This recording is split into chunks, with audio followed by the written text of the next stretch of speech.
that have said something, you've just put it out there and immediately wish that you could take it back? Or are you one of these people that have sat there and just listened and really wondered what somebody was thinking or what they were meaning when they were talking?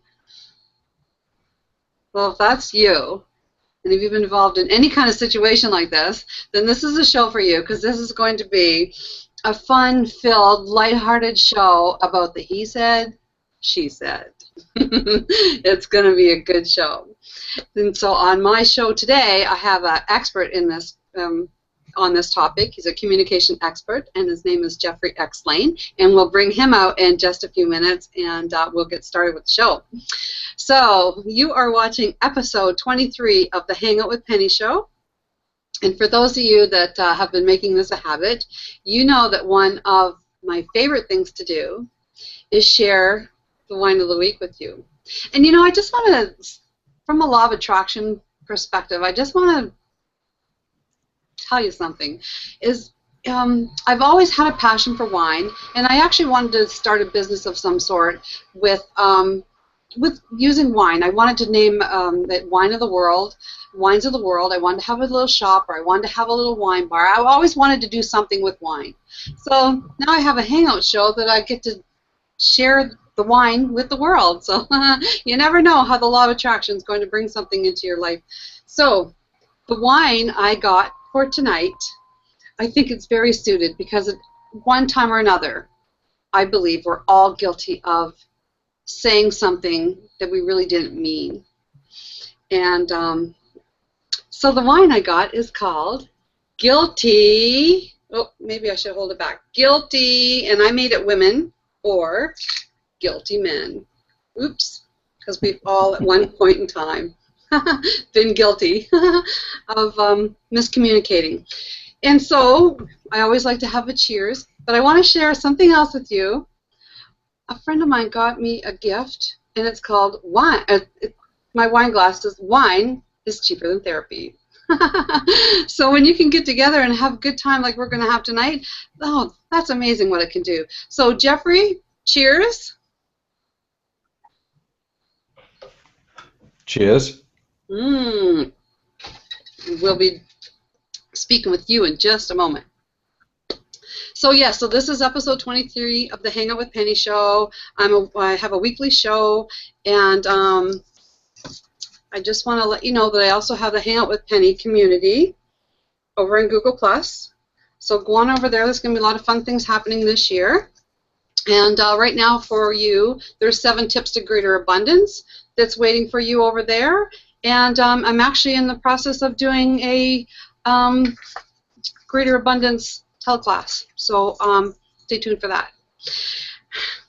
Last week was episode 22. We started off the new year with a wonderful show about attracting your ideal weight, and I got a couple of nice comments that I'd like to read to you. So thank you to all my friends that leave comments. So thank you so much. So before we get on with the show, I would like to read 2 comments. One is rather lengthy, but it's a really beautiful comment, and it's from Michelle Ponzart. And she says, "Thank you, Penny and Saheen. The show was amazing. I also love the body-mind connection tip. It's amazing. More clinicians and doctors, trainers don't understand this. I have been searching for a way to get help in this area. At this point in my life, I have heard, eat less, exercise more. Yes, that is how weight comes off. We all know that. So obviously there is something else involved in as to why we're overweight or obese. This information is so needed. People are going through dangerous surgeries, crazy diets, and not addressing the emotional aspect in the connection between the body and mind. Saheen, you hit on it perfectly when you said, when you do these behaviors, what is the benefit? We must have one or more, or we would not do it. Then we should find another way to get the same benefit. Thank you, ladies. Excellent show." So it was a really, really powerful show. So episode 22, Hang Out with Penny. You want to go check that out. And I'll read one more comment. Linda from A to Z Point. And she says, "Thanks for sharing this great way to eliminate struggling and overwhelm to affect lasting change. Here's to a healthy new year." So cheers to you, Linda. Thank you. So yes, so what are we going to talk about tonight on episode 23 with my co-host, Geoffrey X Lane? I just love him. He's a wonderful man, and he's an expert in this field. And so we're going to get started by bringing you out, Geoffrey. You can introduce yourself, and then we're going to just get on with the show. Well, thank you, Penny. It's a pleasure to be here. And, well, I don't know how much of an expert I really am. It's everybody has challenges in relationships, and what he said and she said. When I used to lead the Pursuit of Excellence, which is a program in both Canada and the United States, I used to lead a relationship weekend. And this is really from the relationship model of that weekend.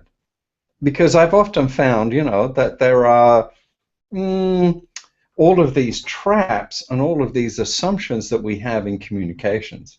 I'm very fortunate to be married to a smart, intelligent, and quite wise lady. Otherwise, I don't know if I would have a relationship, because I have all these quirky UK, US, Australian, kind of Canadian background that makes me kind of messy to be around with communications.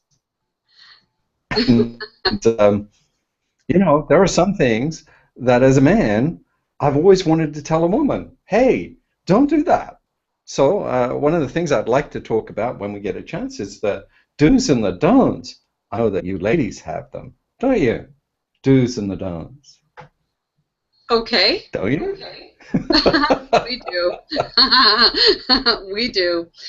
Well, then let's get right into it. What's one of the don'ts that we do that you think we do? See, even you're playing it now. So one of the things is about understanding the male mind and the way it works. When a man says to you, how are you, darling, or how are you, dear, and you say, I'm fine, every alarm bell goes off in the back of his head. What does that really mean? Is she mad at me? What have I done wrong? Because we've been trained since we were knee-high to a grasshopper that we're guilty. You even have wine that's called Guilty Men. Guilty Men. Know, our mothers grew up teaching us guilt, guilt, guilt. And I had a brilliant mom, English mom. She was lovely, but boy, did she ever teach us on guilt. So when you say, I'm fine, I go, what did I do wrong? Oh my God. Oh, I need to be careful.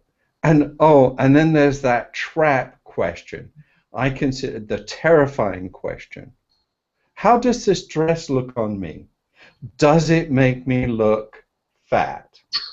Come on, ladies. I'm stuck. I am caught in a rock and a hard place. I have nowhere to go. What am I going to say? Yes, dear, it makes your ass look fat. What? I'm not going to say that, even if it might be true. Oh my God, I would never say it. Yeah. What are some of your? I mean, and then, you know, you say, let's say you're watching a hockey game. As a guy, you're watching a hockey game. You might not even notice if the stuff on the stove burns, if the buzzer goes on the dryer, because as a man, you have this single focus. You're almost in the game, whether it's hockey or football or somebody playing golf. You're in the shot. You're in the moment. You won't notice if the dog's on the couch or if he's eating the chips on the table. You're in the game. And the worst thing you can do as a woman is walk in front of the TV to get away, because you see the human male's eyes are attracted to movement. So the movement of the many places where we. Okay, I think you just cut out a little bit. Oh, did I? You just cut out a little bit. Yeah. All right. Yeah, I just want to mention a couple things. You're so right about the fine, because most times when we say, I'm fine. We really aren't. We really are kind of pissed off about something. So no wonder you get the alarms going off in your head, because many times there's a difference about, oh, I'm fine, then I'm fine, or it's like, I'm fine. No, we're really not. There's something brewing. And yeah, and ladies, you know, if we can learn anything from this show, is don't ever ask anybody, actually, does this dress or does this make me look fat? Because we don't need to know that. Because from a law of attraction perspective, whatever we're going to give our attention, energy, and focus to, we're going to attract into it. So we're just putting the energy out there of fat. And, you know, so, yeah, just feel confident in it. And when you see your honey, just say, oh, how do you like my new dress? I look really good in it. And he's going to say, what's he going to say, Geoffrey? He's going to say you look really good in it because he pays attention, believe it or not, to the emotional energy that's going on. Men are emotional, but they have this logic streak about being safe. So all these interactions, I mean, it's like a woman is, now, I might be speaking a total male fantasy here, but women are emotional, creative, intelligent creatures. Men are intelligent, creative, emotional creatures. Notice that the emotionals are at different ends of the game. At least that's what my experience says. Because when an emotional statement comes up and it's like, oh, that was the other thing I came across recently. Boy, I'm talking a lot, aren't I? I've had too much wine already. I don't drink very much. Where was it going? Oh, yeah. See, men, when you get an argument with a man, one of the physiological differences between men and women is that when a man gets excited and he gets kind of his adrenaline goes up and all the stuff goes up and he's really, he might be quite loud and aggressive, it doesn't mean he's going to do anything. But it takes 10 to 15, maybe 20 minutes for that to subside out of his bloodstream and out of his feelings until he's back to normal. But women can get back to normal in 2 to 3 minutes and re-engage and not recognize that they're still dealing with a stupid bear with his head in a bucket of bees. You know, we're just weird that way. What's your pet hates about what men say? Oh, I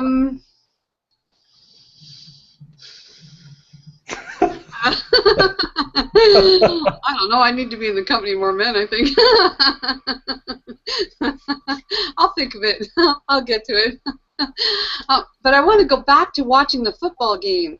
So what you're telling me is men watch, they're just like focused just on that football game, nothing else. Yep. So that would probably not be a very good time to have them watch the children. So it's all right with toddlers that you could put on the floor in front of you. Or you could put them in a little cage of some sort or create a little area. That's why when, say, I go out for an evening or whatever, and you know, my man's watching the game, but he's also watching the children, and I come home, and the place is a disaster. He doesn't see it. He never saw it because he was just focused on the football game. Whatever. Doesn't notice it. It's not that he doesn't care. It's you know, men's eyes are attracted to movement. So when the right. But as soon as they get out of the vision sight, they don't see them. And they only have eyes and ears for the game. I know it's kind of weird, but we don't. That's the way it is. You know, okay, this. I thought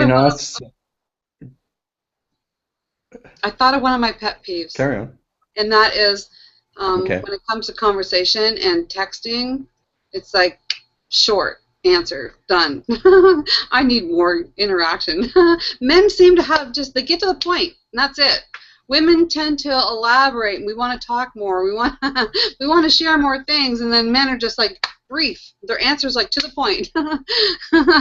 I need more than that sometimes. Well, you see, men are trained from early to get things done. It's our job to get things done. We're trained to solve problems. We're trained to look for solutions. So you don't get the conversation, you don't get the engagement that you want. Because if you ask me about something, I might not discuss it. I might go straight to the solution if I know it. And that's often I've discovered to my chagrin. That's not what the women want. What they want is to be asked questions and to be engaged and for that to happen. But think about it this way. If you're with someone who's only focused on results, what do you expect? I mean, what do you expect? You're going to get results. Yes. Right? Yes. Which is a good thing. Yeah, it's a good thing, especially when you want the tire fixed on the car or the washer and dryer fixed or you want the toilet plunged and cleaned. That's focused on results. So we tend to be that way, and we tend to communicate that way. I mean, you know, we might say, "Would you like sex?" Whereas that might be that's too direct, and that's too maybe not. But, well, since you brought the topic up, yeah, I'm going to go there. Let's talk about sex for a little bit. I mean, Oh, okay.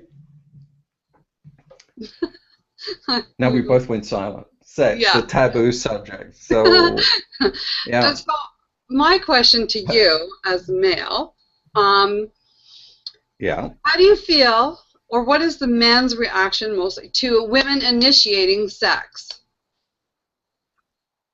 Well, most of us like it if we kind of are given a heads up. If it's sort of like, I've got a fun idea, and then the woman initiates it, then it's kind of okay.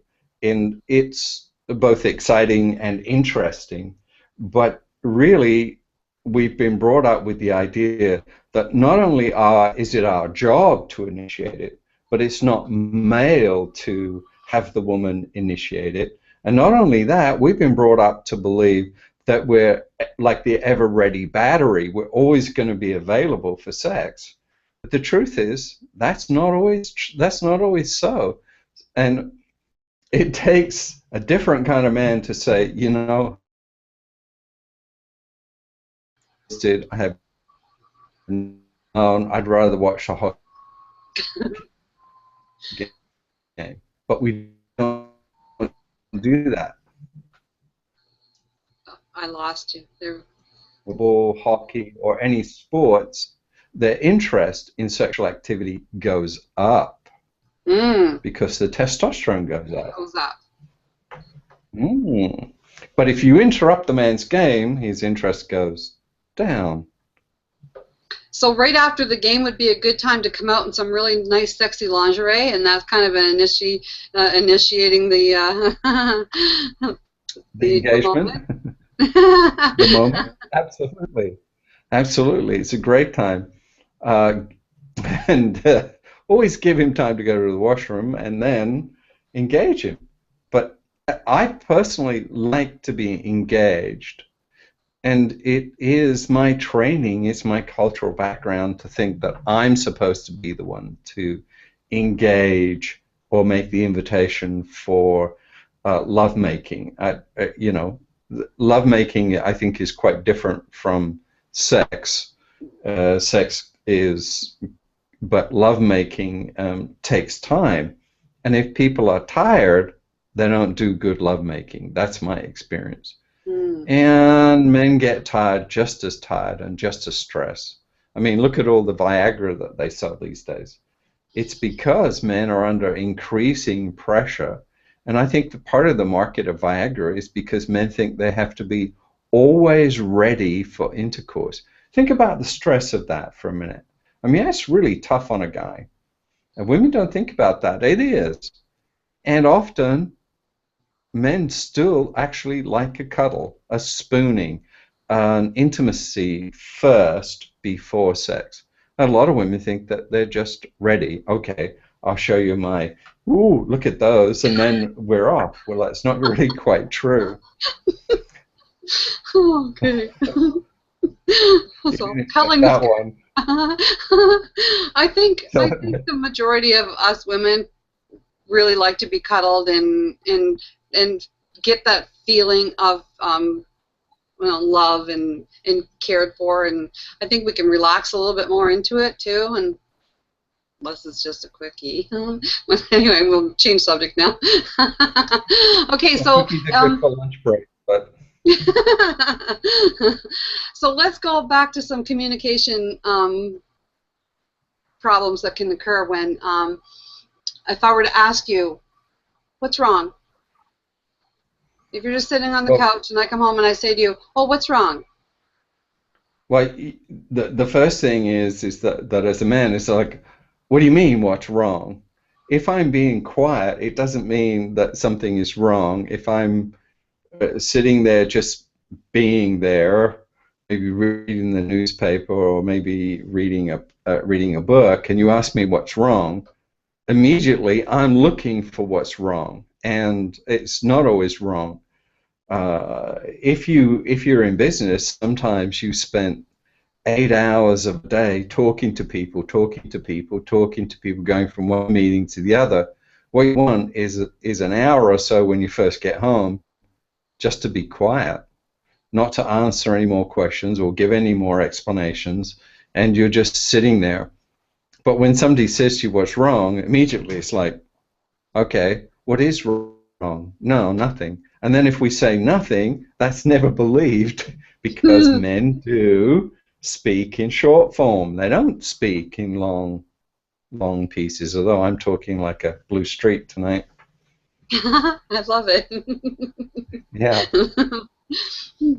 So what okay, you. Another one is, so what are you thinking? Is that a good question to ask a guy? So what are you thinking? Not necessarily, because you might be thinking, you might not like the answer. So never ask a question you might not like the answer. Yes. So, instead of saying what's thinking, you might say, what's on your mind, can I help, which is different. Or what's on your mind, do you have a worry? Men tend to have quiet worries. I've often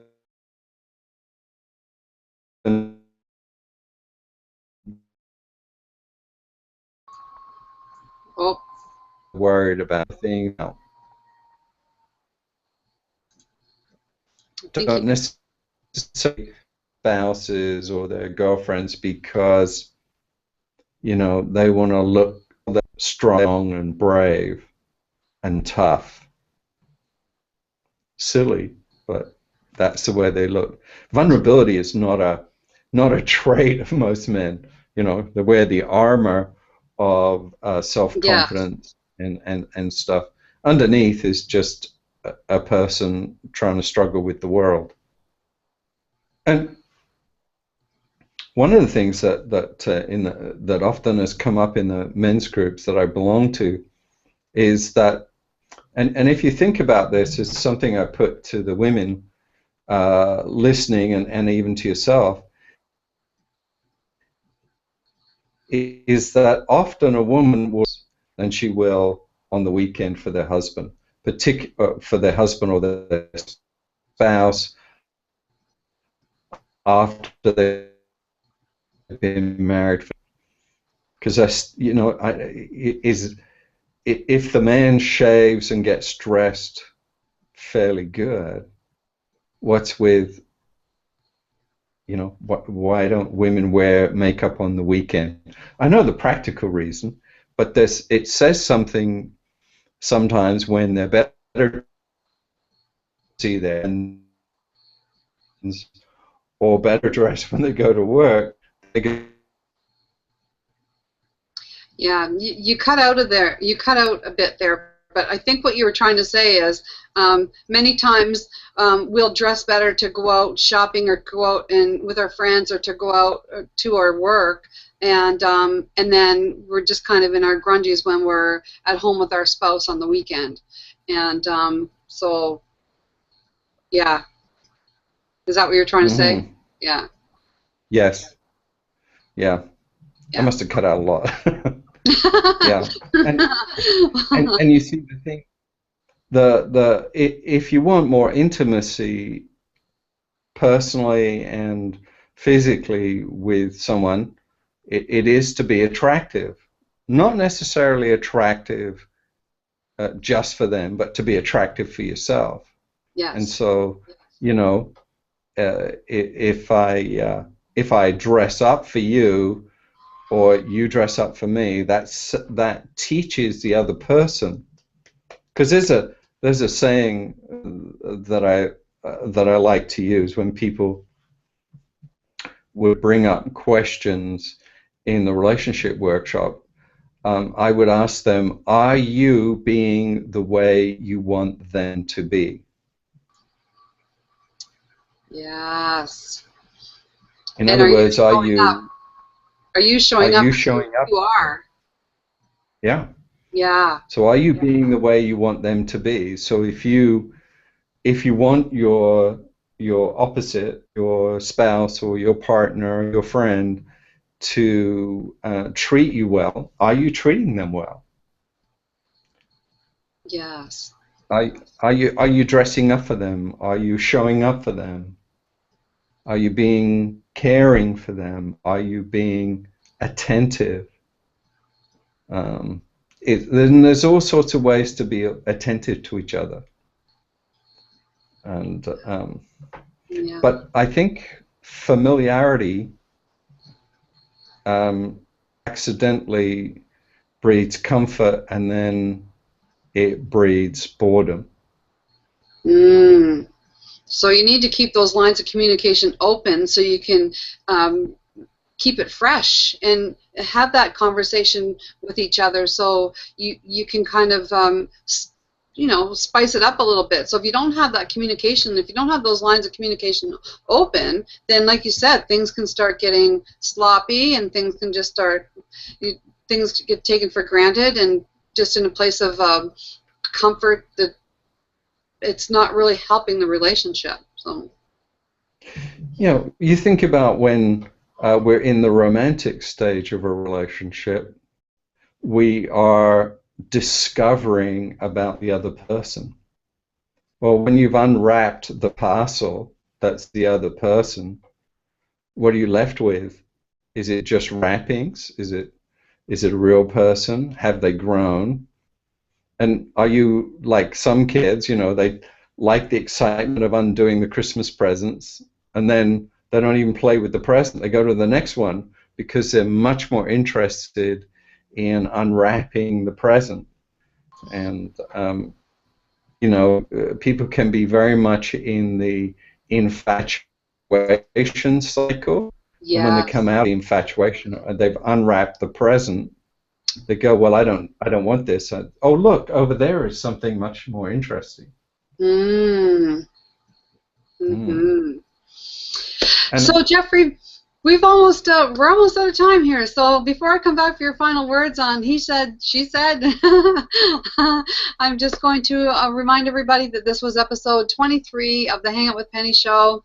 And next week, episode 24, my guest co-host on that show is going to be Debbie Talbert, and we're going to talk about how she started her own business on Hangouts, and how she's teaching people on Hangouts. So it'd be really interesting for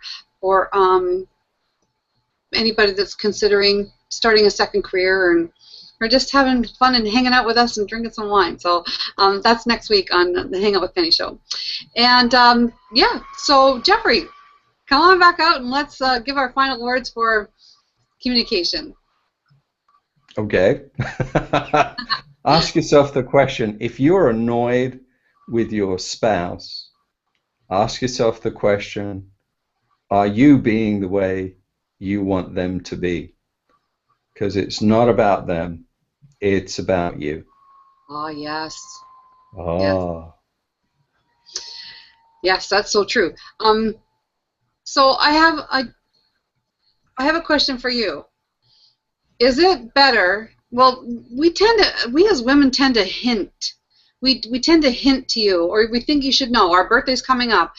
Is it better just to like come out and ask you and say, look, you know, my birthday's coming up next week, and I'd really like to go here, and I'm just letting you know that. Would you rather that? Is that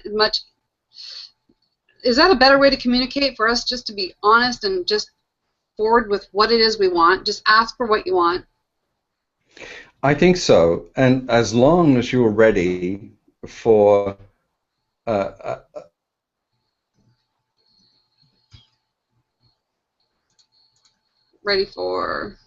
Ready for them to say, I have a different idea or I have a different plan. Well, and that's a fine. That's my Italian, I don't know. That's fine. I'd rather just that, you know, you're thinking about. Yeah, yeah, yeah.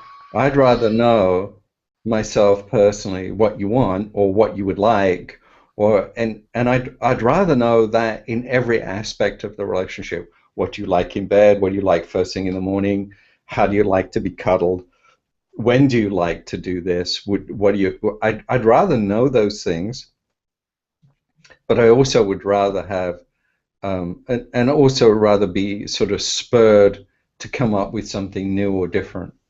And it's true that women have probably twice as much, we use twice as much words through a day than the men do. And so, you know, we don't need to take it personally when they're done. They've used up their words. And that's true. They're just done. Done. They're done. And that, Geoffrey, thank you so much. This was fun. And I like how you've been candid in sharing all your insights on the he said, she said. So it's been great. So thank you so much. And thank you, everybody, for hanging out with me on the Hang with Penny show. And this concludes the he said, she said for this week. And we will see you next week. Thank you. Bye-bye now.